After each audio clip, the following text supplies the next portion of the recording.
दिलेर विर्क भाई कहते हैं कि जो देश दी आज़ादी वाला काफिला गुरुद्वारे सच्चे सौदे तो कैंप तो शुरू होया सी वो अज अपनी 4th जनरेशन तक चल ही रहा है, जो अपनी मंजिल ते अज तक नहीं पहुंचा। 1947 ਵਿੱਚ इंडियन रेलवे स्टेशन तो चल के 2022 तक अमरीका, आस्ट्रेलिया ते कनाडा दे एयरपोर्ट्स तक पहुंच गया, पर काफिला अज तक चल ही रहा है। काफिले वाले 4th जनरेशन अज तक आज़ादी ही लभ रहे ने, पता नहीं उन्होंने आज़ादी कदों मिलेगी। कितने सारे वीडियो सोशल मीडिया पर ऐसे हैं जिसमें वहाँ पर रहने वाले लोग, यहाँ पर से गए हुए यूथ के रोते हुए वीडियो सामने आते हैं, जो अपने दोस्तों से या माँ बाप से कहते हैं रोते रोते कि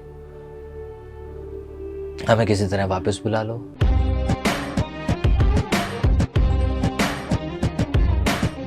मेरे एक मित्र हैं, हरियाणा में ही हैं, दिलेर विर्क।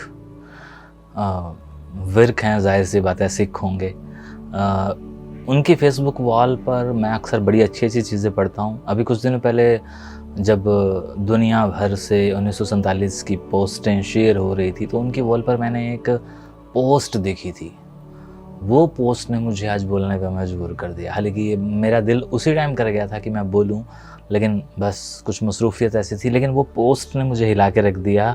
दिलेर विर्क भाई कहते हैं कि जो देश दी आज़ादी वाला काफिला गुरुद्वारे सच्चे सौदे तो कैंप तो शुरू होया सी वो अज अपनी 4th जनरेशन तक चल ही रहा है, जो अपनी मंजिल ते अज तक नहीं पहुंचा। 1947 ਵਿੱਚ इंडियन रेलवे स्टेशन तो चल के 2022 तक अमरीका, आस्ट्रेलिया ते कनाडा दे एयरपोर्ट्स तक पहुंच गया, पर काफिला अज तक चल ही रहा है। काफिले वाले 4th जनरेशन अज तक आज़ादी ही लभ रहे ने, पता नहीं उन्होंने आज़ादी कदों मिलेगी।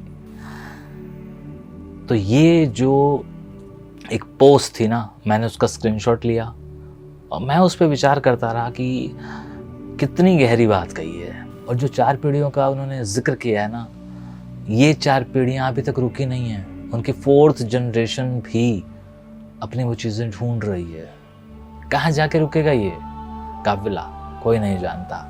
आप अगर अपने आसपास के गाँव में अगर रहते हैं या शहर में रहते हैं, आप ज़रा नज़र मार के देखें, आपको उतने सारे ऑफिसेज आपको मिलेंगे जो आपको कुछ लाख रुपए लेकर वीज़ा दिलवाने की गारंटी देते हैं। और हम जैसे लोग जिनको बाहर जाने की इच्छा है, वो किसी भी तरह पैसे का जुगाड़ करके जाते हैं और वहाँ पहुँच पाते हैं या नहीं वो बाद का मसला है। लेकिन हमें अपनी धरती, अपना मुल्क, अपना देश छोड़ना है।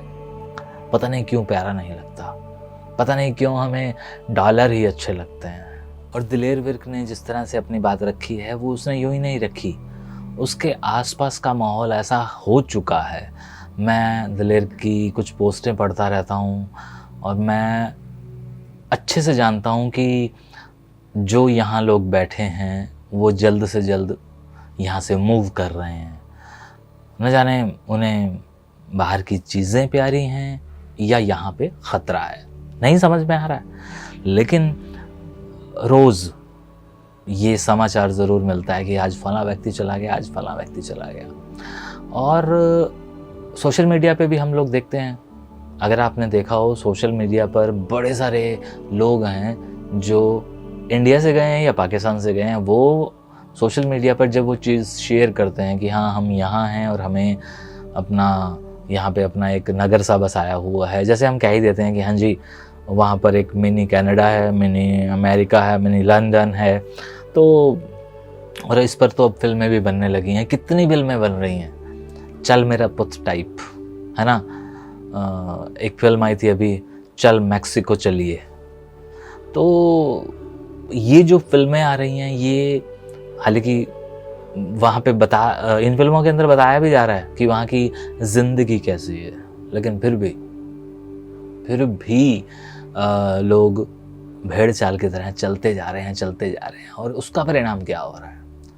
यहाँ पर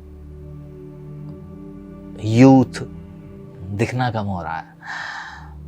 हिंदुस्तान के हरियाणा और पंजाब प्रदेश के अंदर बड़े सारे ऐसे गांव हैं जिन गांवों के अंदर बड़े बड़े मकान हैं, लेकिन उन मकान के अंदर रहने वाले लोग नहीं हैं, या जो आज की जनरेशन है वो नहीं है। अगर कहीं दिखता है तो वो बुजुर्ग है, 60 साल बूढ़ा या बूढ़ी बुजुर्ग महिला, लेकिन वहाँ पर नौजवान नहीं है। खेत हैं तो रेंट पर दिए हुए हैं, दिहाड़ियों पर दिए हुए हैं। जो बाहर से आए लोग हैं उन्हें कि आप इन्हें संभालो, हमें सिर्फ फसल दे दो। नई जनरेशन या माँ बाप भी शायद मजबूर हैं या वो चाहते हैं कि नहीं जाएं यहाँ से, बस जाएं। लेकिन परिणाम क्या हो रहा है? परिणाम समाज में ये देखने को मिलता है कई बार कि जी पीछे कुछ बुरा हो जाता है, और उस बुरे वक्त में जब परिवार का वो व्यक्ति जिसकी बहुत ज़्यादा ज़रूरत है, लेकिन वो तो कनाडा बैठा है, लंदन बैठा है, अमेरिका बैठा है, वो उस समय पर पहुंच भी नहीं पाता, और पहुंच नहीं पाता या पहुंचना नहीं चाहता, ये उस दायरे में सवाल से खड़े हो जाते हैं जब वो नहीं पहुंचता। तो ये सारी चीज़ें हमारे समाज में हो रही हैं इस वक्त, और इस समय सिर्फ हिंदुस्तान इससे अछूता नहीं है, पड़ोसी मुल्क पाकिस्तान के अंदर भी यही हाल है। मैं बड़े सारे ऐसे लोगों को देखता हूँ जो हमारे वीडियोस के थ्रू कनेक्टेड हैं, वो पैसा कमाने के लिए वहाँ गए हुए हैं। हालांकि उनके लिए एक छोटा नज़दीकी देश है, वो दुबई जाना पसंद करते हैं क्योंकि वो सस्ता भी है, और हमारे लोग कनाडा जाना पसंद करते हैं। तो इस पोस्ट ने, जो कि मैं बार बार वो पोस्ट का जिक्र कर रहा हूँ जिसकी वजह से मैं यहाँ कुछ बातें कह रहा हूँ, या मेरी बातों को कोई सुने या ना सुने, मेरे को ये चीज़ परेशान कर रही थी कि क्या हो रहा है, कि दिलेर जैसे लोग इस पर लिख रहे हैं और मुझ जैसे लोग इस पर बात कर रहे हैं। ये बहुत ही ज़्यादा सोचने वाली बात है। क्या तरक्कियां सिर्फ बाहर जाकर होती हैं? या ये इससे तो ये साबित होता है कि हमारे देश के अंदर कदर ही नहीं है आर्ट की, या आपके फ़न की, या आप जिस भी फील्ड के अंदर वो सब चीज़ें करना चाहते हो उसकी। कितने ऐसे लोग हैं जो 20 लाख या 50 लाख या 30 लाख या 10 लाख रुपए भर करके वहाँ जाते हैं, और वो यहाँ पे की हुई ग्रेजुएशन या अपनी डिग्री के बेस पर या अपने मार्केटिंग के बेस पर वहाँ वो चीज़ें पा लेते हैं जो यहाँ पर वो पैसा खर्च करके हासिल करते हैं, या उन्हें भी वही सब कुछ करना पड़ता है।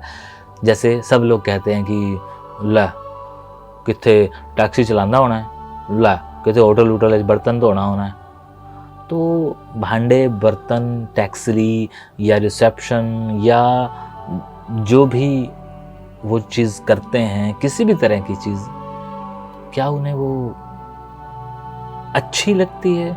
या एक और सवाल कि वो अब अपनी वो ज़िंदगी जीना चाहते हैं जो वो देखते हैं औरों को जीते हुए, या वो जिम्मेदारियों से भागते हैं।